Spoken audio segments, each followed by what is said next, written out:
October, November, December. Like, the only reason I didn't leave then and kick the niggas out of the house, Skip Bayless is the only reason I didn't kick. Skip was like, hey, listen, just hang in there. Think about all the people that's here. What's going on, everybody? It looks like Gilbert Arenas has been making the podcast rounds lately, including a recent appearance on Basketball Podcast as he gets ready for Season 5 of Gil's Arena this fall. And if you know Gil, you already know he's usually willing to share plenty of behind-the-scenes insight because he's never been shy about telling his side of the story. Honestly, there's been a lot happening surrounding the Gil's Arena situation recently that still needs some clarification. We've all heard the discussion about leaked messages and recordings, but so far no one has really walked through the entire situation from beginning to end. Since Gilbert is the person who originally created the show, it makes sense that he'd be the one to finally provide more context about what has actually been happening behind the scenes.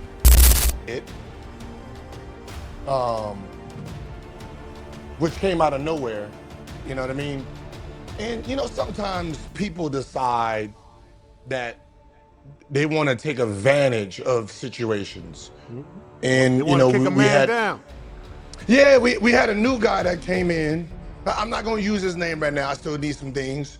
But then he gonna get his ass roasted a lot. We had a new guy who didn't really understand the program. He didn't understand that I was a star. He didn't understand that I was the young Michael, right? And he just thought he can bully me. So this kind of started with, I don't know if you know Low. Me and Josiah did a Low podcast, and we was like basically just explaining, what was going on with the football show, basketball show. So I created the football show, and I brung the football show. I talked to Skip, me and Skip, went golfing. We had our conversations and how, what he wanted to do in this space. So created the football show. So now I got football and basketball. And the idea was, we create, a football channel, put it on there so both things can expand. We can expand to 5 days. The football show can start off with 2-3 days and then eventually build up. We will help push them. And then, we can go on the show. I can go on. I don't really know football like that, but, I can learn. I know Kenyon does football. I know Rashad likes football. So we can kind of, tease it a little bit, help them out, and then go from there. But they have their own show. They have their own stars, and they can build it like that. Well, after I got in trouble, it seemed like, fuck everything I was talking about. They wanted to take the wheel. Not a problem with taking the wheel is, do you know how to drive this foreign? You know what I mean? You know what I mean? Do you know how to drive this foreign we got going on? So I'm trying to tell you, hey, listen, this bitch drive different. Now, I know a lot of people assumed the conflict was between Gil and Skip, but according to Gilbert's account, that wasn't the case. As I mentioned earlier, Gil was actually the one who helped bring Skip onto the network in the first place. Gilbert claims that Underdog eventually believed Skip had greater influence and broader appeal, and the reported plan was to move Gil into the background while positioning Skip as the central figure instead. But as we've all seen, things clearly didn't unfold the way they expected.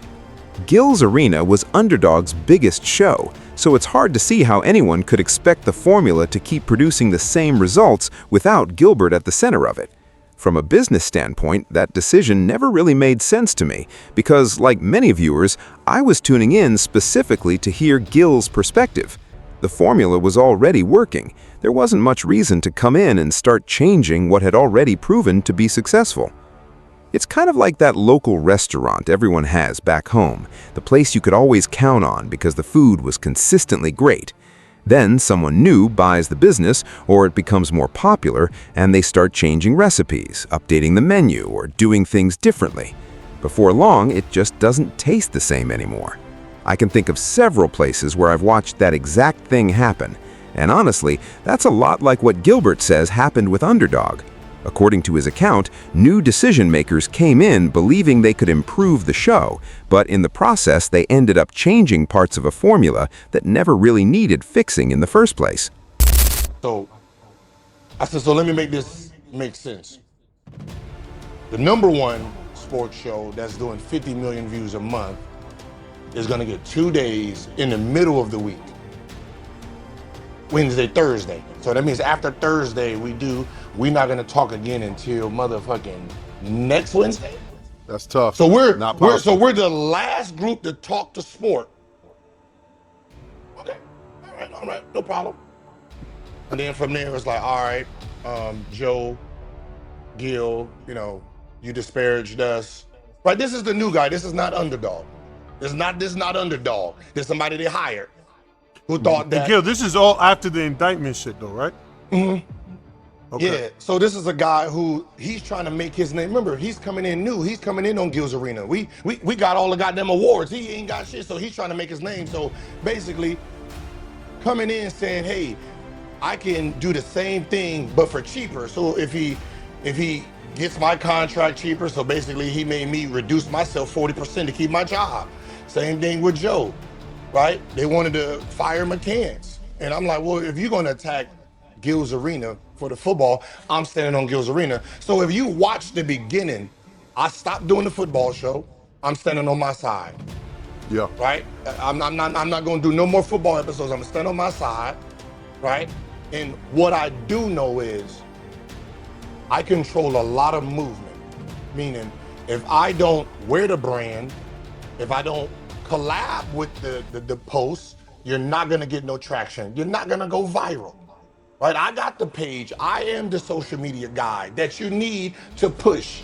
Right? So what I'm gonna do is, you're taking 40% of my contract, I'm gonna take 80% of me away. Right? So I didn't post anymore. I didn't say the name anymore. I didn't wear the product anymore. And I didn't even do, if people notice, I wouldn't even do my picks no more. Yeah. I wouldn't even do the pick. I'm good. I'm gonna just come to work like a motherfucker. I'm at work. I'm coming in as a worker. And if you watch episodes, you will see there was a point in time where I made it real awkward. As soon as my contract said 2 hours. So it was a 2-hour hit? 1:30 come, let's go. I'm ready to go. Let's end this.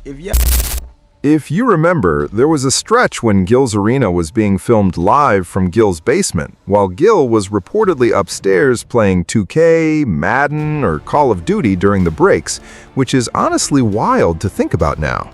According to Gilbert's account, he was negotiating from a position of strength while the production was operating out of his own home. That could also help explain why the episodes gradually became shorter and started ending earlier, with segments like Mostly Fans getting scaled back. And almost like clockwork, once 1:30 rolled around, Gil would wrap up the show. Looking back now, that schedule makes a lot more sense. Of a conversation. I'm done. I know y'all seen it. I'm done. Let's go. I'm out of here. Treat me like the football show ends at 1:30. We ending at 1:30. I'm not giving you 2 o'clock, 2:15 no more. Now I'm gonna treat it just like a job. So me and Joe was basically being hammered October, November, December. Like the only reason I didn't leave then and kick the niggas out of the house, Skip Bayless is the only reason I didn't kick. Skip was like, hey, listen, just hang in there. Think about all the people that's here, the workers, your staff, just like we're all gonna overnight just, and I was like, you know what? You're right. Like, I'm thinking about Rashad, I'm thinking about, Nick, and like, people got, mouths to feed. So it's bigger than me. So I'm sitting there, I grew my fucking facial hair out, everything. Nigga, going through the mud. Like I'm signing a contract, send it to them. They send it back, say, oh yeah, we forgot this. And I'm like, yo, hey. So I'm talking to my guy. Hey, Timothy. Hey man, why your boy keep sending back the contracts and why he keep playing with my name? Why he keep playing games, bro? Like I just want to come do my show. I don't want to think about this. And then they hit me with the shit they should have never hit me with. I thought you liked to negotiate. Oh, shit. I thought the big Gilbert Arenas likes to negotiate. That's all we doing here is negotiating. You really have to give Gil credit for looking out for people who, in his view, may not have done the same for him. He could have made the situation much more difficult for everyone involved. Allowing Underdog to continue using his home to produce both the basketball show and the football show was genuinely a classy move, and I honestly think that deserves recognition. If it were me, The moment someone started interfering with my money, I would have told him to pack everything up and leave. Now, I know Gil has made it clear that he doesn't necessarily blame Underdog as an entire company, but in my opinion, if the person he says he had an issue with was someone the company chose to hire and keep in that position, then that says a lot about how the situation was handled. If they truly valued Gil and fully recognized everything he brought to the table, you could argue that the person at the center of the conflict should have been the one to leave. Parts. Choose a side. Who's his Now, boy? now, when it comes to Real estate. y'all guys, cemetery Larry. Can you answer this? Did we win? Did we win, Gil? Gil, you was hot about it. You said, "Don't come at us. Go on the ball." Yeah. Now, so if I gotta say, the only thing that me and Rashad had a disagreement on was that, like, Good job. you are a troller who don't like to be trolled back. And then when you getting trolled back and we don't have your back, which you're not giving us the play. Like, if you came in here and say, hey, look, this happened back then. This is gonna be the play. I want you to do this. Anytime a nigga try to talk, interrupt them. Like, dude, like we are bad. Let's go at these boys. But no, you telling us, oh, nah, man, I ain't do nothing. I was cooking them niggas. Like, all right, we'll cook then. Yeah. And then we sitting there listening, and we sitting there like, like we know when you bullshitting because we with you every day.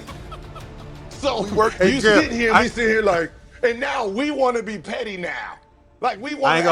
I ain't gonna lie, Gil. My favorite part, Gil, is when he asked you, "Do I look like a type of dude that would lie?" And you dead ass looked at him and said, "Yo, Yes. fucked up this whole shit. Fucked up his whole play." Yes, you do. Now, the problem with that is I didn't know what was going on because I'm dealing with my own shit going on, so I'm not really in tune with the internet. So I didn't see y'all was having a little back and forth yet. So if you actually look at the episode, you can see he was trolling me the whole time. He was on troll mode. Everything I said, he goes the opposite the whole day. Gotcha. So when he sit there and threw that at me, I did exactly what he was doing to me. Just go the opposite.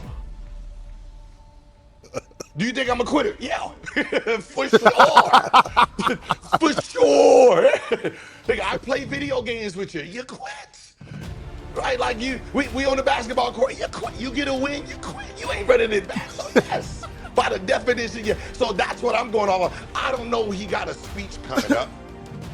Going on. So when y'all went back and he goes back and I'm sitting here like, yo, bro, if you're not gonna address them and get the gutting and you come on with your surgical stuff, if you're not gonna do that right now, bro, don't, because all you do is just yell at us and get mad at us and pretend we're on the side. Like, if you're not gonna address them and really get to just saying whatever the fuck you wanna say, then don't do that shit on our time, man. Do that on your personal, don't do it on the show. Man, Theo is clearly having fun with the fact that his side came out on top by taking shots at Rashad. What's funny is that Theo wasn't even really the person Rashad seemed to have an issue with.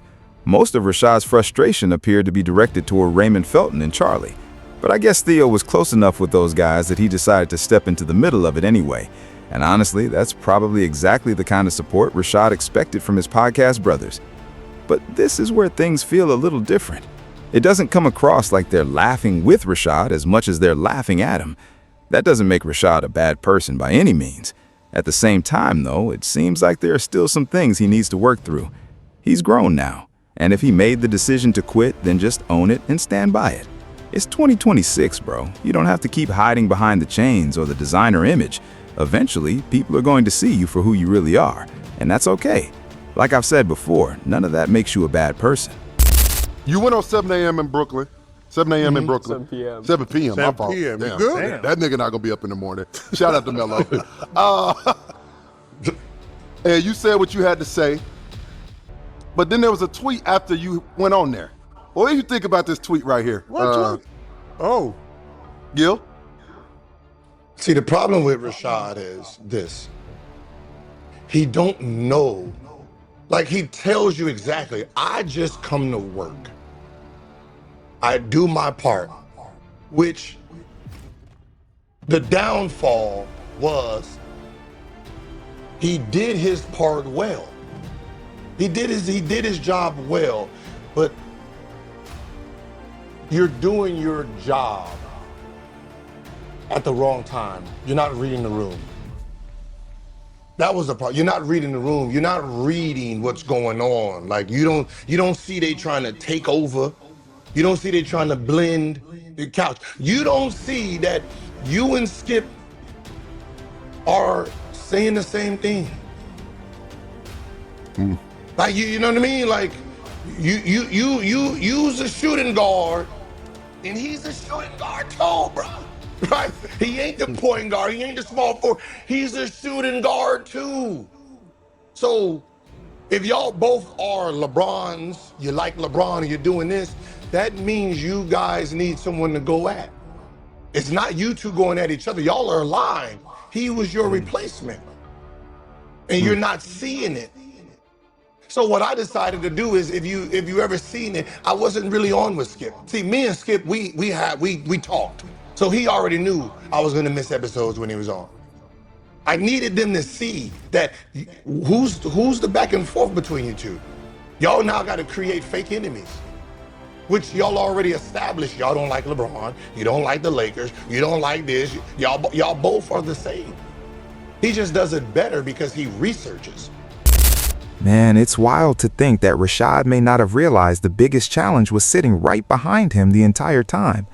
Based on Gilbert's account, it sounds like the pieces were already being put into place from the very beginning, and Rashad had no idea what was happening behind the scenes. He appeared to be trying to be the ideal company guy, staying on good terms with Skip, agreeing with him and avoiding unnecessary conflict, in the hope that it would eventually lead to more opportunities and additional shows. From his perspective, he likely believed he was positioning himself to become one of the next major faces of the network.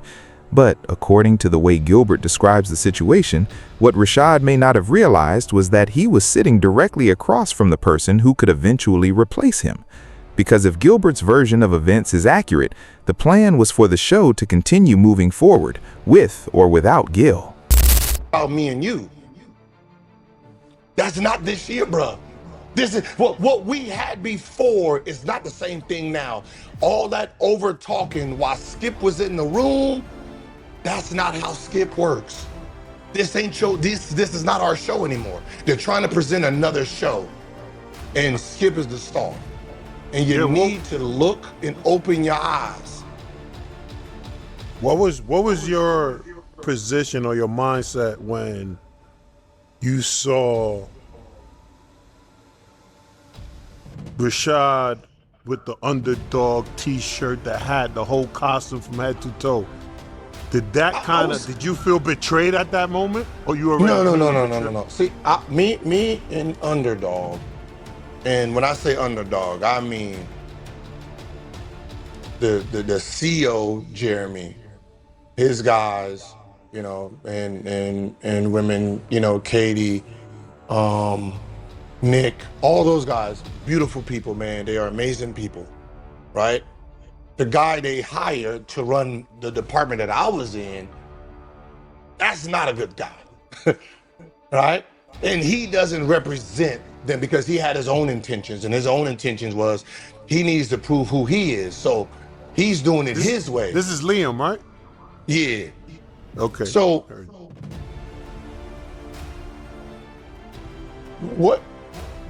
where I got irritated was the day, not the day where Nick, that was just Nick being Nick. Not that day. That's the day where he was giving he was sucking those dick? guys. No, not The day he was sucking dick? Not that day? No, that was just Not the dick sucking dick? It was when he gave, You ain't talking about that day? out Got you, actual okay. shot outs. When he gave out actual shot outs to those guys. And I'm like, wait, hold the fuck on, dog. Gotcha. Yeah. Like, you know I'm beefing with dude. You know we technically are beefing with him. He didn't do nothing. He didn't sign your contract. He didn't give you no extra dollars. So is he promising you something? What's going on here? So I had to sit back and now watch the little things that's going on. So all that really happened was they probably went to him, said, hey man, we think Gil is on out. Like I'm hearing reports from platforms, companies, what they're positioning. Like, oh, this is the shows where we got the arena, the show, the arena, this is what it's gonna be. You know, so I hear, I'm getting like, hey Gil, so what you gonna do when you're a free agent? So I already got the news that they don't really want to work with the group. They want to work with the content creator, the person who can go to ESPN, the person who has Gil's Arena, who can do his own content, who can do this, and then whoever you bring with you, we're gonna take. But if you're not a part of that, we're not gonna sign them. So once I heard that, oh, they got no leverage. I bet. So I said, you know what? Let me finish this battle with dude, because I'm not positioned yet. So then, you know, I had to figure out what else you want here, big dog? Oh, okay? Oh, you know what? Yeah, you know what? Shit, I don't want to start from. Let me get the rest of the studio because y'all upgraded this new studio. So I have my old studio that's in the warehouse. All this new equipment is y'all's. Hey, let me give you back this. If Gil was the person who brought me into that opportunity, and then he ended up having issues with our business partners, I'd be standing with Gil. He's the one who created the opportunity, and he's the one who built the vision from the very beginning. Like someone said in the comments yesterday, you leave with the same person you came in with. I honestly couldn't have said it any better. In my opinion, that's the approach he should have taken. Instead, he now appears to be walking away from the situation with nothing to show for it. What's gonna happen? But you just know that it's been a hell of a fucking time doing what we do. We're gonna continue to do what we do. Regardless, I think this space just needs what we've brought to the table. Mm-hmm.